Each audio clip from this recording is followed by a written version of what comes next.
Hey everybody, final thoughts time for Musée, which is, well, obviously it's drop dead gorgeous. I mean, it's absolutely stunning, particularly once the game is over and you can actually sit back and look at the wonderful exhibition you put on, with all your landscapes and all your portraits over here and everything arranged in nice chronological order, just like it would be in a real museum. And it's a great sense of satisfaction. It's just gorgeous.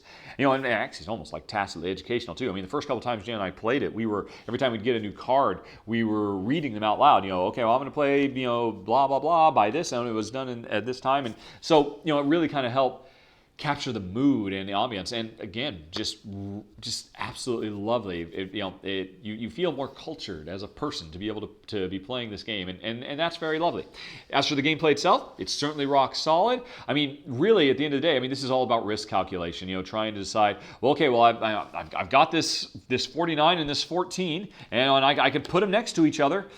But and score the bonus points. But obviously, I'm really limiting myself. But hey, you know what? If I put them in the middle, I know I've got something that can still go to the left. I mean, I've got the 50. Amazingly, I've got the 50, so I can still put this to the right. But I really probably shouldn't commit to that until I draw some more cards to see if I put the 50 here. The staircase, would I actually be able to make a connection to it down here because I've got a low card? But that'd be really risky to put a low card this far to the right. And so, where should I put this thing? Should I wait? Because maybe another card isn't going to come, and I should make my move now, because you're always racing. You're always trying to get these gallery bonuses and fill out your floors first. And so, do you take a chance? Do you put something in an area that might hurt you later on to be able to rack up more bonus points, or to basically that's what it is. It's all about trying to get these sets either vertically or horizontally, more importantly vertically if you can. But every time you go vertical, that means you're probably going to mess up the horizontal sets on that floor by sticking some other type in the middle of it. So it definitely gives you a lot of compelling decisions to make. Or actually, I shouldn't say a lot. It seems like every time you play, in this game, a given round of it's probably going to go 15 minutes at the most, really.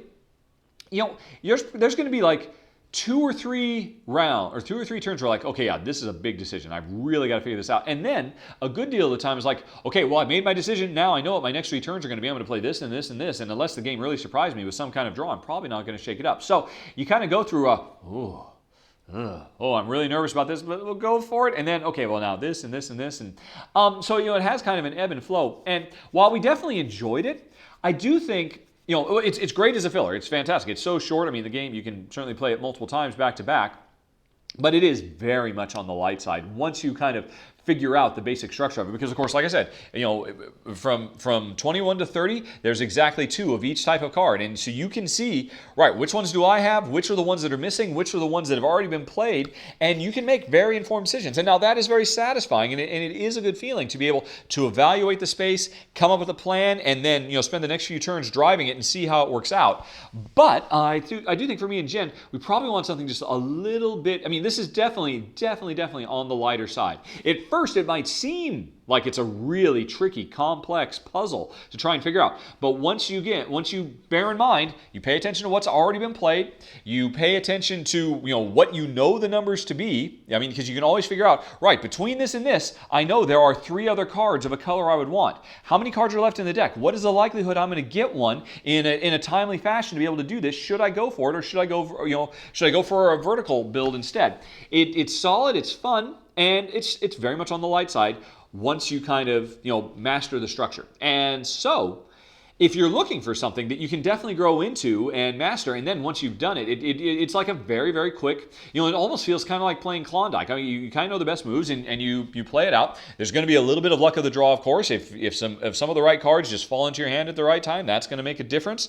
But for the most part, it's just all about evaluating the situation, figuring out the best move, and then making it and see how it pans out for you. And at that, it's very, very good.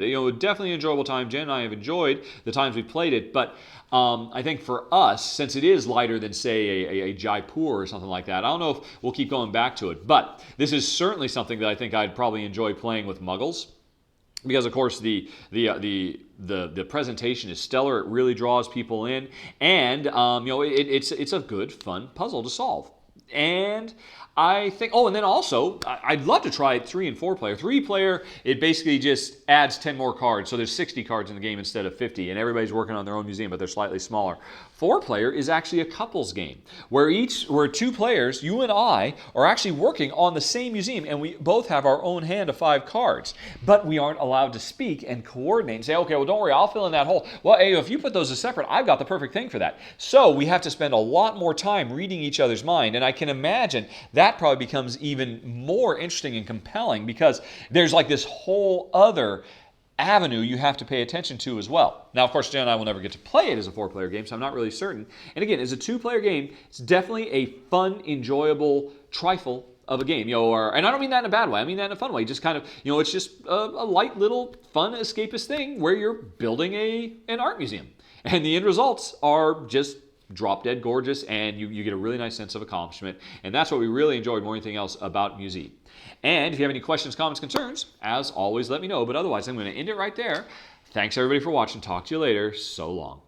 Bye-bye.